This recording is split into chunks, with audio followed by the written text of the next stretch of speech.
The parking lot had gone black except for a single street lamp feathering dust across my windshield like frost. I reached for the door handle. A hand came out of the dark and covered my mouth. My heart slammed once, hard against my ribs. The leather of his glove was cold. The breath at my ear was warmer, shaking. "Don't say anything, Grandma. Are they listening to us?" I turned enough to see him. Liam was folded into the back seat, knees pulled up, eyes too bright for a 10-year-old. That glow children have when they've run too hard at recess. He had it now, but it wasn't from running. It was fear holding a match under his skin. I slid inside and closed the door softly. The thunk felt louder than a shout. "You scared me," I whispered, fingers still trembling on the steering wheel. "What are you doing here?" He tilted his chin toward the office tower. Several windows on the upper floors were still lit. A stack of yellow eyes that didn't blink.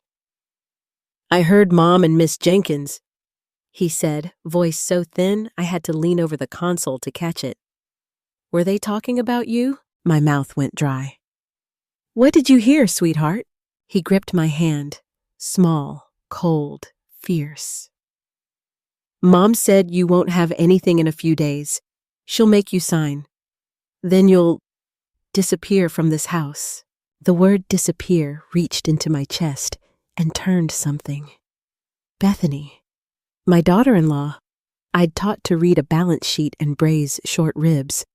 Speaking like that in my office. My name in her mouth like a secret she wanted to erase. Beside her, Sarah, my right hand for years, nodding along. I could see the room. The glass table, the folder with blue cover, the lawyer shuffling pages he suddenly couldn't read. I started the engine, but left us idling in the dark. Someone crossed between the cars. Liam flinched and pulled me lower until the figure passed and the echo of shoes faded. His breath hitched once. "She told me not to tell anyone," he whispered. "But I'm scared." I squeezed back. "You did the right thing." The heater coughed to life, threading weak warmth over our knuckles. I tasted metal and old coffee on my tongue and knew two things at once. I couldn't go upstairs and demand answers, and I couldn't take him home. If they were watching, they'd see us together and know the little lighthouse had shown me the rocks. I turned the wheel toward the outskirts, away from the tower and its lit eyes. The road unwound, black and empty. Liam's shoulders slowly uncurled. "Grandma," he said, almost steady now. "Please don't sign anything." I watched the white lines pass under us and felt something in me lift its head. Fear was still there, sitting heavy as a stone. But next to it, a sharper thing breathed, calm, thin, ready. If they thought I would go quiet and polite into whatever trap they'd set, they had forgotten who taught them to build. If it were you, in a car in the dark, with a child's hand holding yours, would you keep the peace? Or would you turn and face what waits in the light? The farther we drove from the tower, the more the city thinned into silence. My headlights stretched along the empty asphalt, pale beams cutting through the fog like searching arms. Liam sat small and rigid beside me, hands knotted in his lap, eyes fixed on the windshield as though every blur of shadow might turn and chase us. I wanted to tell him it would be fine, that we were safe now, but even the lie stuck in my throat. At the first sign of a neon light, I steered toward it. A cafe crouched behind a row of thin trees, its windows spilling amber across the gravel lot. Inside, the hum of an old heater wrapped the room in a kind of worn warmth. I ordered him hot cocoa, the way I used to when he stayed overnight at my place, and asked for coffee. Black, bitter, the kind that slapped me awake. The smell rose sharp in my nose, and for a moment, I steadied. But Liam wouldn't touch his cup. His gaze kept darting to the door, to the fogged glass, as though he expected someone to burst through at any moment. "Grandma," he whispered. I heard more. They called you dumb. They said you'd sign anything, and then everything would be theirs. The word dumb from the mouth of my grandson burned worse than betrayal. It was the echo of their laughter, of Bethany's voice curling sugar-sweet around poison, of Sarah's silence beside her. I swallowed hard. Are you sure? His nod was quick, his lip trembling. They laughed about it. Mom said afterward you'd have nothing. I felt the coffee scald my tongue, and it tasted like ashes. For years, I'd believed Bethany was the one who would carry the company forward. I'd handed her the ledgers, the vendor lists, the patient work of decades. And Sarah, faithful Sarah, she had been with me when the company was just a fragile stem pushing through stone. Now both stood together against me. The door creaked. A man in a dark coat entered, stamping cold from his shoes. Liam ducked so fast his chair squealed across the floor. I followed his glance, heart racing. Then I recognized him. David Miller, our old security guard. He gave a nod that was part smile, part caution. Mrs. Vance? He said softly. Long time. Relief slipped through me, thin but real. Liam tugged my sleeve. He's safe, he whispered. He always protected you. I lowered my voice. David, I need help. Quiet help. Drive us home, but make sure no one knows. His jaw set. Understood. That night, he wove us through back streets, away from the lights. Liam pressed against me, his small voice trembling. Mom said, if I told anyone, she'd make me disappear too. His words were sharp little knives. I held him tight, promising what I wasn't sure I could deliver. I'm not going anywhere. Neither are you. But when we neared my neighborhood, David slowed. A car waited near the gate, interior lights glowing faintly. Watching. My breath caught. Not home, I said quickly. Take us to Martha's. Martha opened her door in her nightgown, confusion furrowing her face.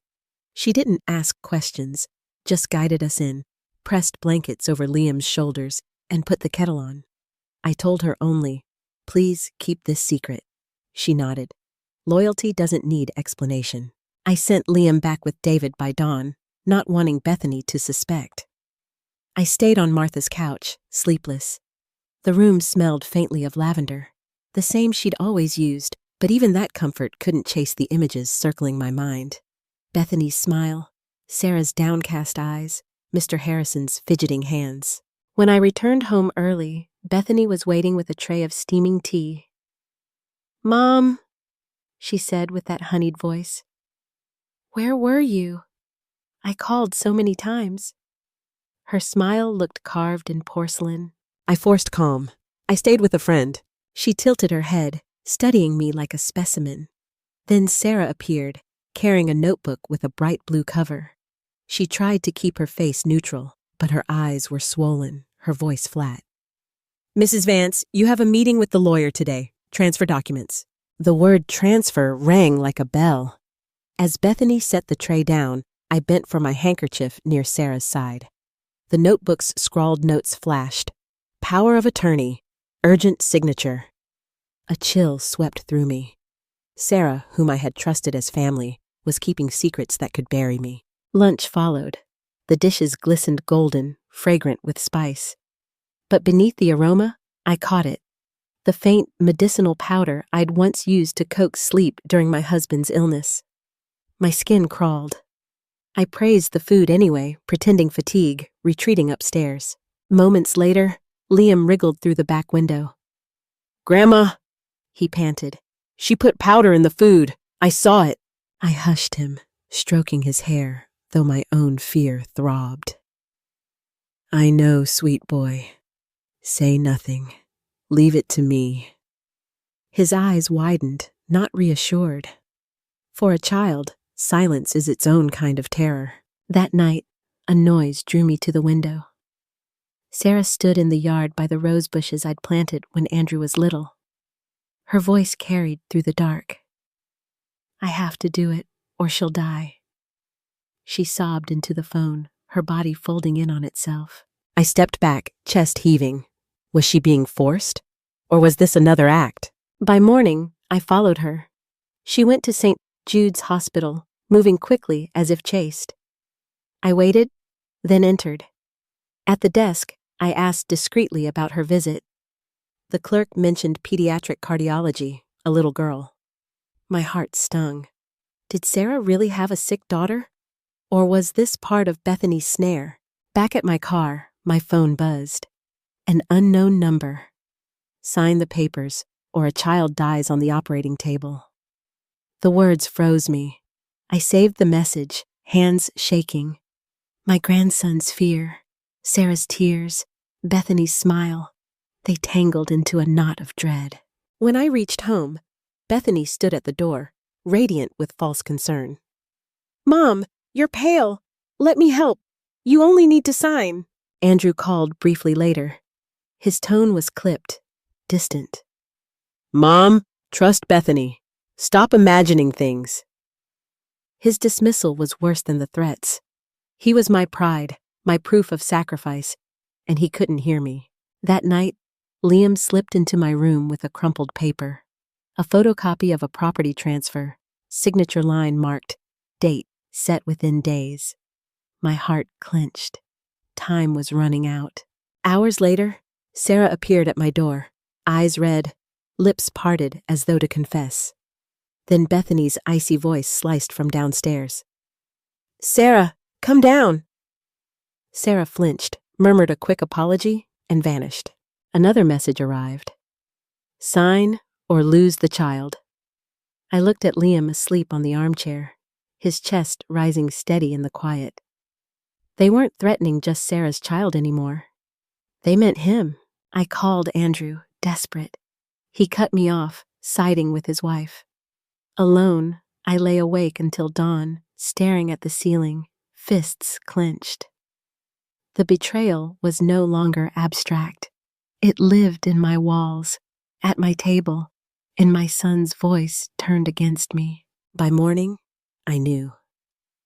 If I did nothing, I'd lose not only the company, not only my home, but the boy who trusted me to be stronger than the darkness. The rose bushes outside glittered with dew, thorns catching the light. I would not let them cut us down without a fight. The morning air was thin, a veil of mist clinging to the rose bushes. Drops of dew glinted like eyes watching me. I walked the garden path, every step weighted with the night's decision. I would no longer nod and smile. I would no longer sign. Sarah stood near the roses, her phone pressed to her ear, her face pale as milk. "Please give me more time. I'll get the money," she whispered, her voice breaking. When she noticed me, she froze, guilt flashing across her features. I forced a smile, though inside my chest tightened. "Morning, Sarah." She lowered the phone quickly, muttered something about errands, and scurried inside. My heart cracked with pity and anger. She looked like a trapped animal, fearful, cornered. But whether she was prey or accomplice, I no longer knew.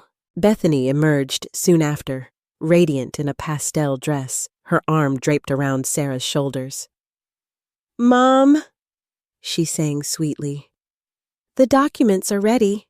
Just a few signatures. Simple, really." Her smile was dazzling, her eyes cold. I answered evenly, "We'll see." Inside, the house smelled of coffee and polished wood. My hands trembled as I poured water into a glass, more to steady myself than to quench thirst. Liam appeared from the shadows of the hallway, eyes wide. He tugged my sleeve and pulled me into the corner where the sunlight didn't reach.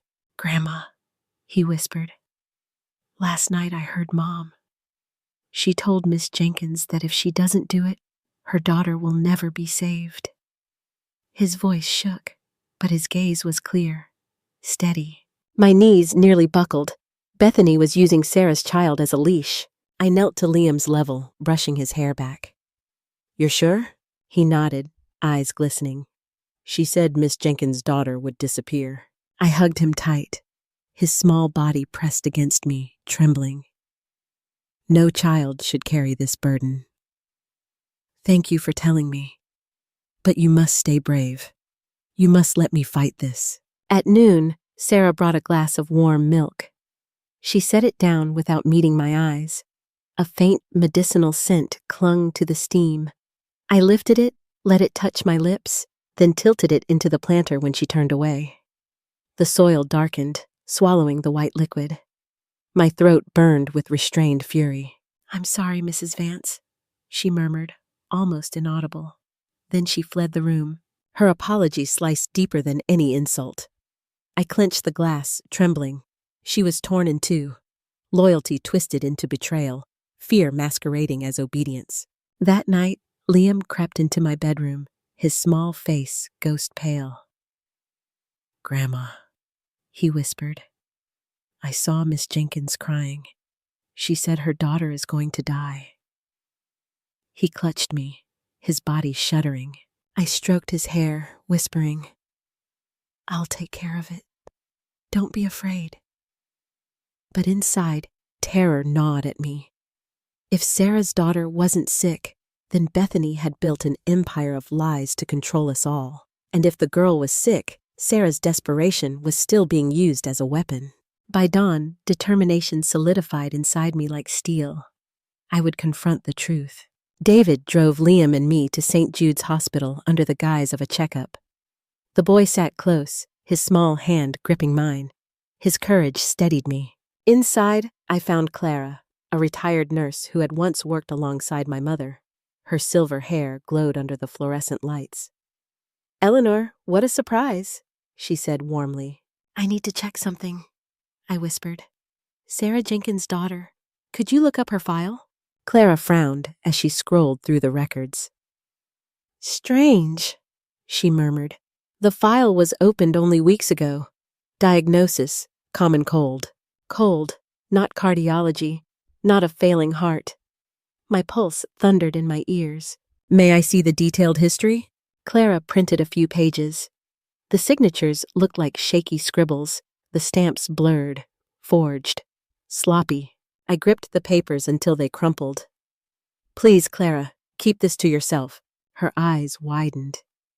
"Be careful, Eleanor. Someone's tampering with these files." I slipped the pages into my bag.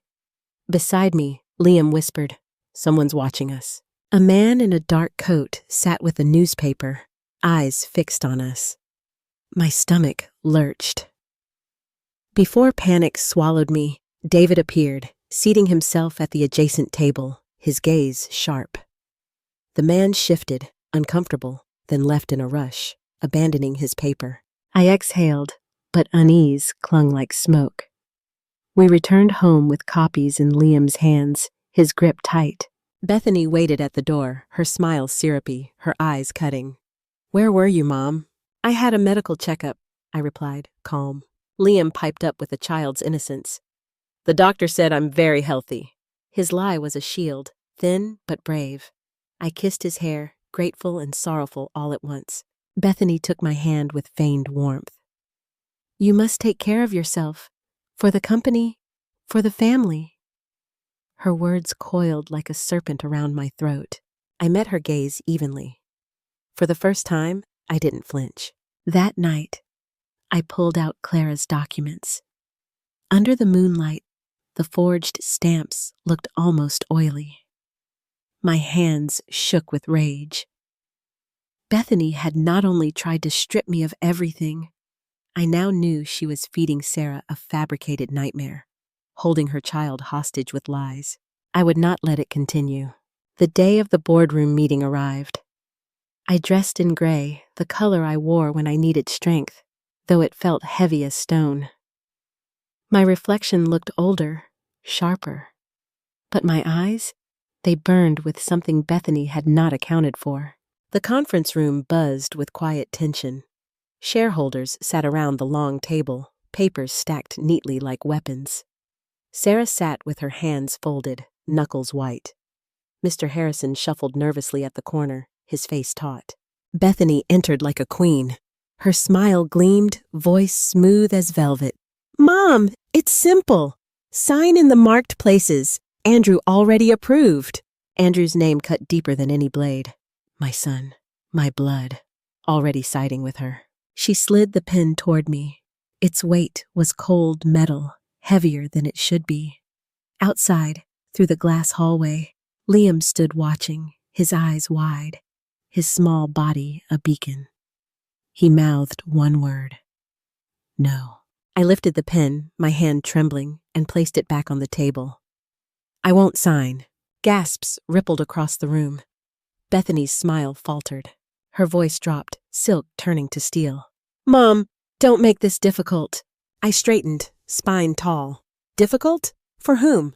Her eyes narrowed, venom surfacing. For you, and for him. My blood ran cold. She meant Liam. But the fear that had haunted me days on end suddenly gave way to fire. I said no. Bethany's mask cracked, her lips curling. The room fell into tense silence. Sarah's eyes filled, her mouth opening as though to speak, but she froze, terror pinning her down. The price for my defiance came instantly. Bethany's smile returned, brittle and cruel. Then you'll regret it. Everyone will. I held her gaze. My heart thundered, but I did not waver. For the first time, I had spoken the word that would change everything. No. The word had left my lips like a stone flung against glass. No. For one heartbeat, the room froze. Then everything cracked. Bethany's smile vanished. She leaned forward, her voice low but carrying, sharp as a blade. Mom, think carefully. If you refuse, you'll destroy everything Andrew has worked for. You'll shame him, ruin this family's name. Gasps stirred among the shareholders. The weight of their stares pressed heavy on my shoulders. I felt the ground tilt under me, as if the floor itself had betrayed my feet. I pushed the pen further away. I will not sign.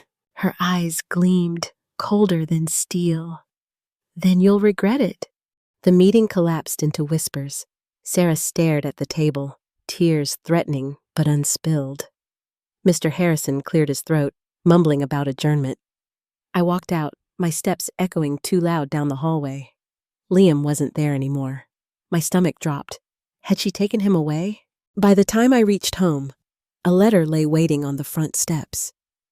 The envelope was plain, my name scrawled across it. My fingers trembled as I tore it open. Inside, the words screamed without raising their voice. Refuse again, and the child suffers. We don't bluff. The paper blurred. My knees buckled. I collapsed into the hallway chair, clutching the note against my chest. Liam.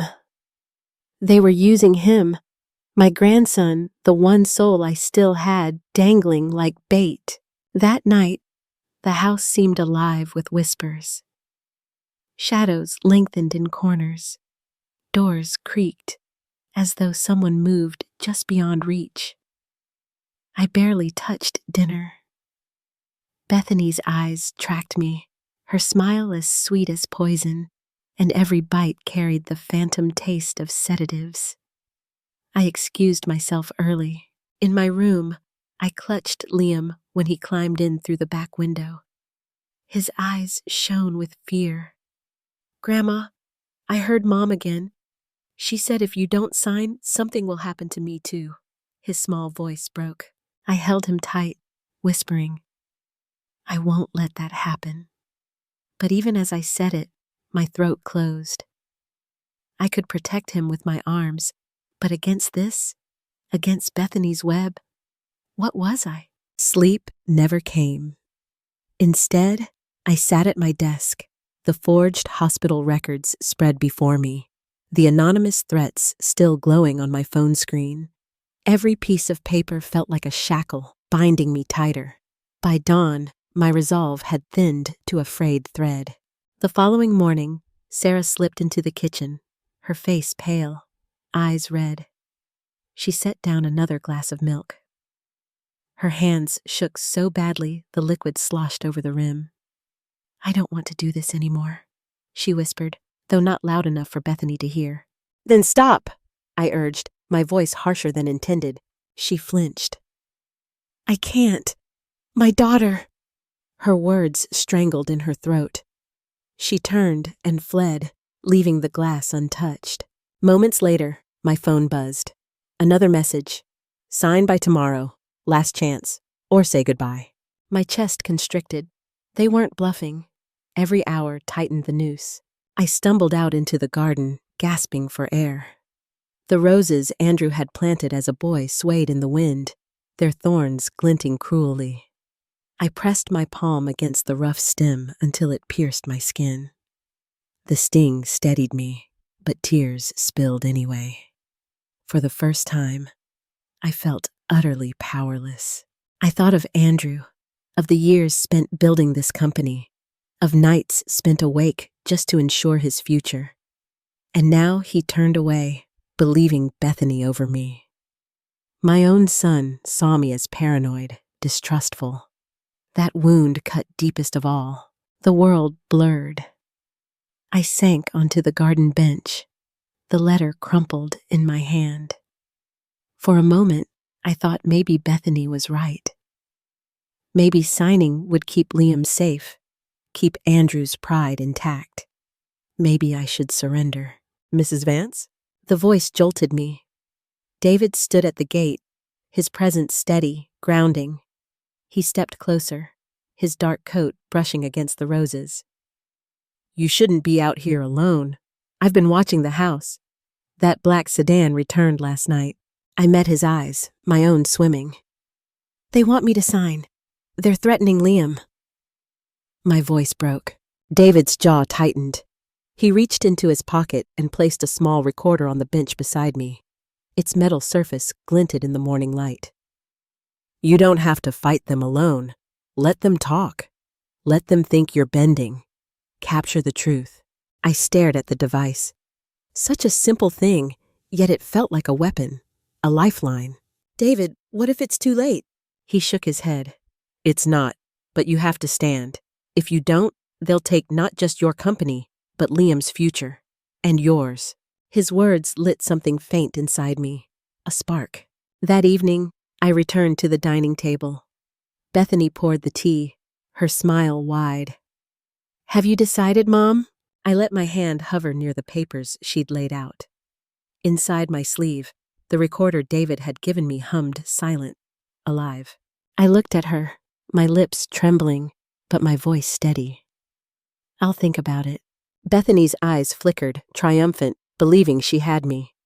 She leaned closer, her whisper brushing my ear like a blade. Good. Because if you don't, you'll lose more than you ever imagined. I held her gaze, but in my pocket, my fingers pressed the recorder's button. The spark had caught. For the first time since this began, I felt the faintest rise of fire. The recorder rested against my wrist like a second pulse. Bethany misread my quiet as surrender. Tomorrow, she said, all honey and triumph. We finalize everything. Tomorrow, I echoed, smoothing my sleeve over the hidden red eye. That night, when Liam slid through my window, I showed him the device. This is how we tell the truth, I whispered. Will anyone listen? He asked. They will, I said, because he needed that word. Morning laid a polite light across the dining table. Bethany had staged it like a magazine spread. Pressed linens, bright fruit, the folder waiting. Sarah sat with her shoulders tight, the blue notebook tucked beneath her hand. Mom, Bethany said, tapping the folder. Initials here and here. It's routine. I let my fingers rest on the edge. Routine, I repeated. Then explain it again. She smiled without warmth. Power of attorney so you can rest. Andrew trusts me. Sarah trusts me. At her name, Sarah's throat bobbed. I went to St. Jude's, I said softly. Sarah's daughter isn't a cardiology patient. Her file says common cold. Sarah jerked like she'd been struck. Bethany's expression thinned. The room held its breath. And the signatures, I added, look forged. You had no right, Bethany whispered. I had every right. Under the table, my thumb pressed the recorder's button. Bethany's smile tightened.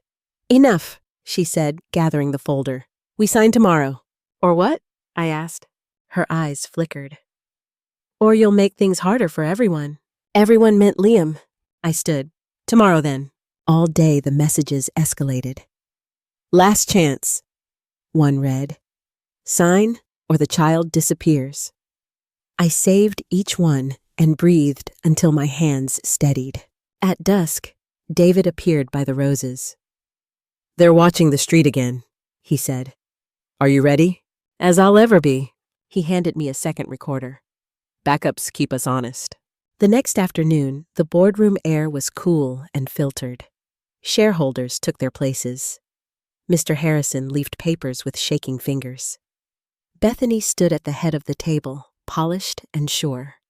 Sarah sat beside her, pale and rigid, hands folded. Bethany gestured to the stack. Mom, it's time. I took the pen and turned it once. Through the glass, Liam's face hovered in the hall. He pressed his palm to the pane. One silent word. Don't. I set the pen down. I will not sign. The words made a dark sound in the room. I pressed play. Her breakfast whisper spilled across the speakers. Sign, or you'll regret it. For you. And for him. Silence, then cracks. Voices, chairs scraping. Sarah stood so fast her chair clattered. Please don't sign, she said, terror and courage braided together. Mrs. Vance, don't. Sit down, Bethany hissed. Sarah reached into her bag and pulled out a USB drive. She set it before me like an offering. There are recordings, she said. Messages, instructions she made me follow. Bethany lunged. The door burst open. David stepped in, catching her wrist. That's enough. I plugged the drive into the console. The screen filled with bubbles and timestamps. Then voices layered. Bethany's, clipped and cold. My own, tired. Sarah's, brittle with fear. She won't have anything after she signs, Bethany said. If you betray me, your daughter dies. Shareholders recoiled. Mr. Harrison went gray. A low murmur traveled the table. One director wanted counsel. Another demanded a recess. A third rubbed his temples as if trying to erase what he'd heard. In the hallway glass, I saw us reflected. Faces tipped toward a new gravity, belief slipping, fear rearranging into shame. Liam's outline hovered behind Martha, small but steady. She lifted her phone an inch and mouthed, I called them. The certainty in her eyes crossed the room like a hand on my shoulder. Somewhere a vent clicked. A pen rolled and fell, the tiny clatter too loud. Mr. Harrison swallowed, Adam's apple jumping. Bethany's breath came fast, like someone sprinting in place. No one reached for the pen I had set down. It lay between us, like a line finally drawn, simple as ink and harder than stone. Lies! Bethany spat, struggling in David's grip. Edited, manufactured! A small figure dashed through the doorway. Grandma! Liam flew to me. Behind him, Martha's steady face appeared, followed by two officers. One officer stepped forward. Ma'am, we've received a complaint and supporting materials. We need to ask some questions. Bethany jerked her chin high. Ask her, she said, pointing at Sarah. She's the liar. Sarah's voice broke through. I helped because she said my daughter would die. She paid me, she scared me, but it was all a lie. She reached for my hand and didn't quite touch it. I'm sorry, Mrs. Vance. I nodded once. Not forgiveness? Not yet. The officer glanced at the projection. We'll take statements, he said, and preserve this evidence. Bethany thrashed. David held. The back door opened. Andrew stood there, travel rumpled, confusion bruising his eyes. Mom? He said. What is this? Bethany found him, voice melting sweet. Honey, it's a misunderstanding. Your mother... Stop, I said. I opened the most recent thread, an anonymous number, the same one that had watered terror like a plant. The officer nodded. Play it. A text-to-voice readout filled the room. Sign the papers, or a child dies on the operating table. A tremor crossed Andrew's face. He looked at Liam, then at me, then at Bethany. Tell me you didn't, he whispered. She's lying, Bethany said. She's turning everyone against me. Then answer a different question, I said. Why does Sarah's daughter's file show a cold, not a heart defect? The room waited. Bethany's eyes flashed right, left. Mr. Harrison made a sound like a snapped string. He stood and lifted a worn folder. I can't do this anymore, he said. When the baby was born, there were complications. Sarah's daughter died. Another infant had been abandoned that same night. Bethany asked me to change paperwork, to make the switch, so she could hold something over Sarah. Air vanished. Sarah staggered, a hand over her mouth. No, she whispered. No, she's mine. She folded, sobs tearing loose. Bethany's mask shredded. Yes, she snapped. She's my daughter. Power requires pressure. I did what I had to. Andrew reeled. God, he said, who are you? The officer stepped forward, radio crackling. That's enough. He nodded at David, who released Bethany into their grip. Metal clicked. She lifted her chin. You'll regret this. She spat at me. No one walks away clean. I gathered Liam closer. We already did, I said. We walked away from you. They led her out, heels scraping against tile, threats dissolving in the corridor. As the door swung shut, a hush remained that wasn't relief, only the shock of air after a storm.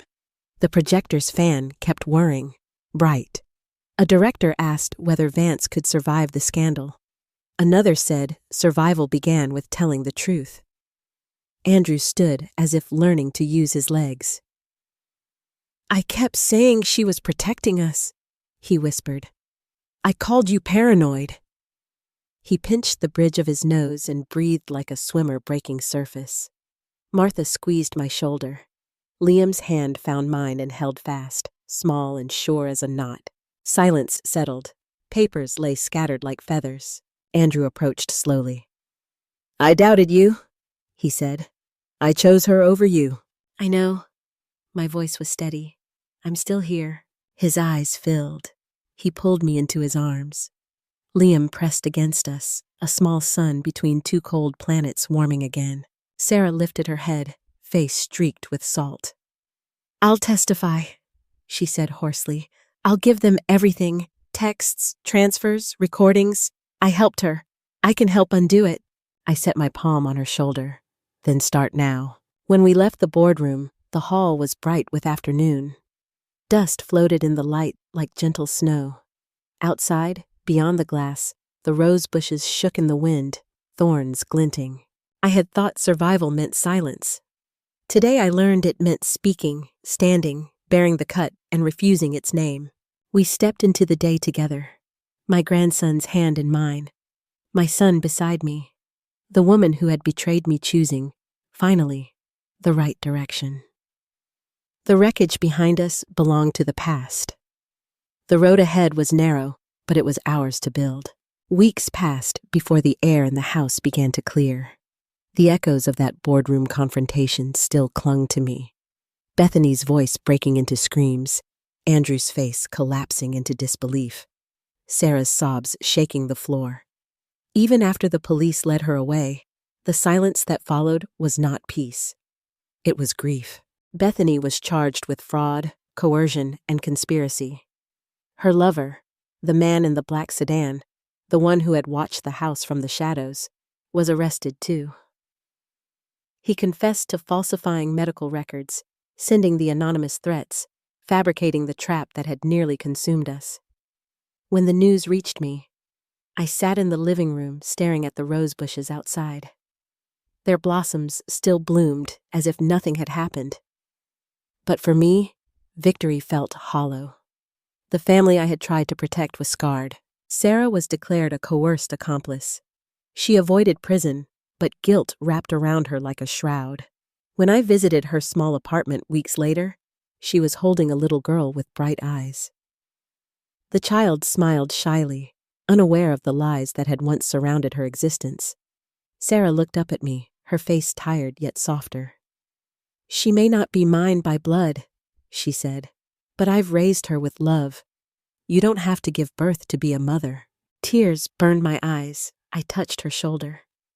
You are a true mother, she whispered.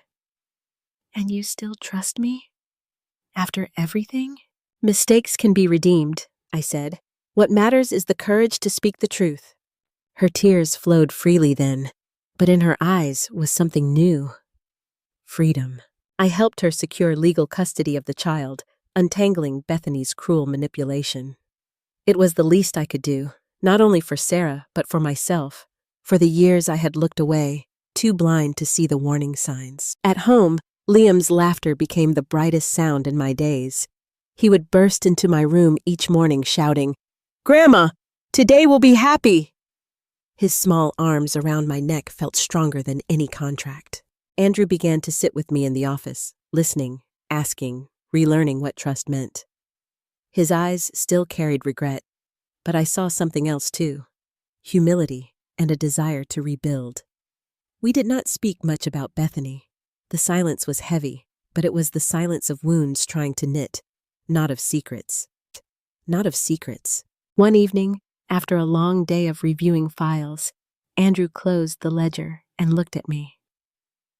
"Mom," he said quietly, "I should have believed you." His voice cracked. "I let her turn me against you." I reached for his hand. "We both let her, but we are still here." Liam crawled into his father's lap and hugged him. That image, 3 generations in a fragile circle, was more valuable than any empire. At the annual meeting of Vance Industries, I stood before the shareholders. My voice was steady, though my heart trembled. "Family," I said, "is not defined by blood alone. It is defined by those who protect us when storms come." I looked down at the front row. Liam beaming, Sarah nodding with gratitude, Andrew meeting my gaze with quiet pride. Their faces steadied me more than applause ever could. When I returned home that evening, I sat by the window, watching the rose bushes sway. Years ago, Andrew had helped me plant them with his small hands. The thorns had pricked his fingers, but he laughed. "They'll grow strong," he'd said. Now, after all the lies and betrayals, they still stood, scarred but blooming. I thought of Bethany, of the nights I had trusted her with my house, my company, my heart. I thought of Sarah, trapped in a lie she never chose. I thought of Liam, who carried more truth than any adult in the room that day. And I thought of myself, an old woman who had nearly signed away everything but finally found the courage to say no. The scars will never fade. Andrew's doubt still lingers in my chest like an old bruise. Sarah's tears still echo in my ears. Liam's frightened whispers still haunt the corners of my dreams. But amid the wreckage, I have learned something that cannot be unlearned. Love without respect is only a shadow. Family without truth is only a mask. And masks eventually shatter. So I choose truth. I choose to speak, even when my voice shakes. I choose to stand, even when my knees give way. Because silence only feeds the wolves, but a single word, no, can turn the hunt. What would you have done in my place? Would you have signed to keep the peace, or dared to face betrayal in your own home? Tell me your story. Tell me where in the world you are listening from.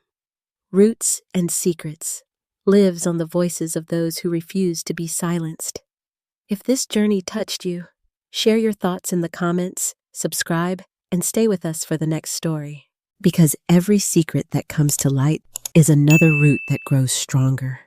And we need strong roots to weather the storms ahead.